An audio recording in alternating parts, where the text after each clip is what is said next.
I am Jeannie Manipon, representing the Asian People's Movement on Debt and Development and a part of the Global Alliance for Tax Justice delegation.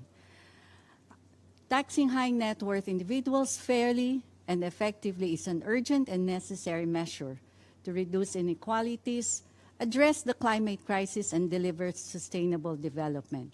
The imperative is understood and urgently asked for by many sectors of society across the world. In Pakistan just last week, the Federal Constitutional Court upheld the validity of its super tax, dismissing all petitions, I believe more than 2,000 legal challenges, but dismissing all these legal challenges to uphold the policy. It is estimated to result in 310 billion Pakistani rupees yearly in revenues, and that's nearly $1 billion US. Think about what this can do for a people and country that every year deals with some of the harshest impacts of climate change.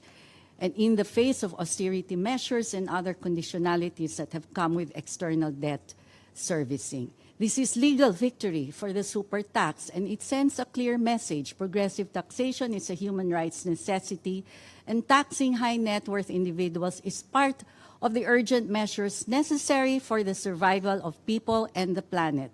Consider the environmental and carbon footprints of the world's super rich.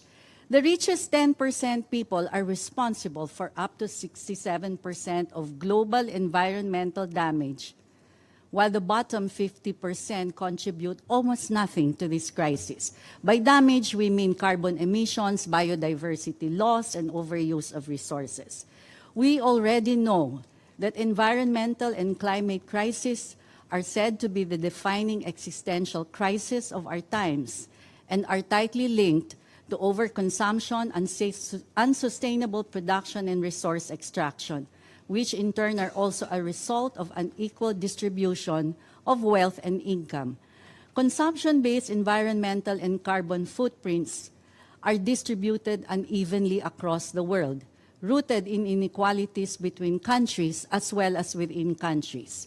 A study shows that even within affluent nations such as the US, the richest 10% had environmental footprints much larger than the bottom 10% combined. By contrast, for some countries like Burundi, the country's top 10% richest people showed environmental footprints that stayed within the limits of what the scientific community commonly defines as planetary boundary transgressions.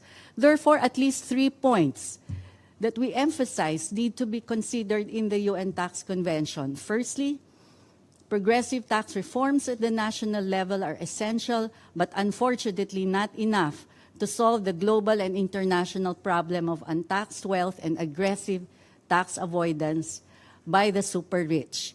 We know that none of their existing wealth tax originated solely from their countries of residence.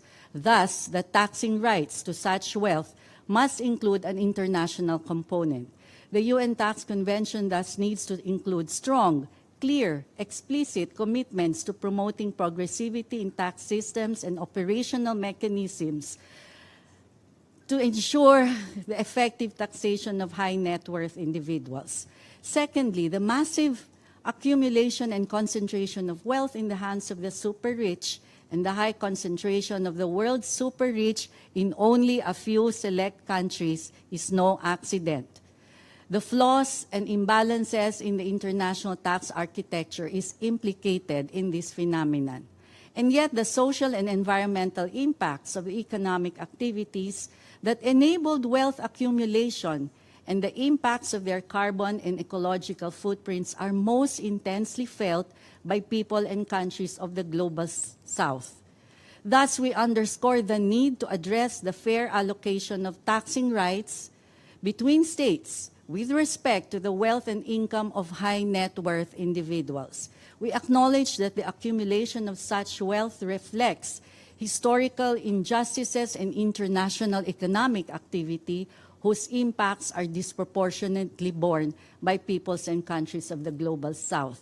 Thirdly, ensuring the effective taxation of high net worth individuals is surely a big win for us all when we consider the time-bound imperatives for the planet's survival. Consider how much revenues can be raised for urgent climate action, from adaptation to mitigation to just transition in all our countries, and to raising the funds by the countries in the global north to fulfill their climate finance commitments.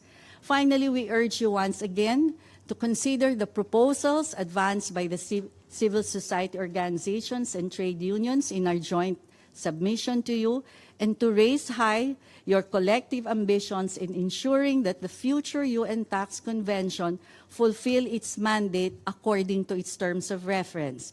The General Assembly mandate is clear. The convention is expected to be an international legal framework for tax cooperation, thus with legal obligations required from the parties. The mandate is not to explore.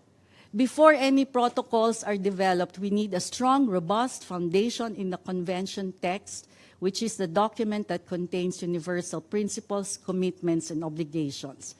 As we survey recent developments in Asia, we note indeed that the demand for tax justice is an unstoppable global tide, but progress on the drafting of the UN Tax Convention to date is so far inadequate in terms of giving substance to the fundamental commitments and limited in language, and so far too weak to fulfill its historical mandate.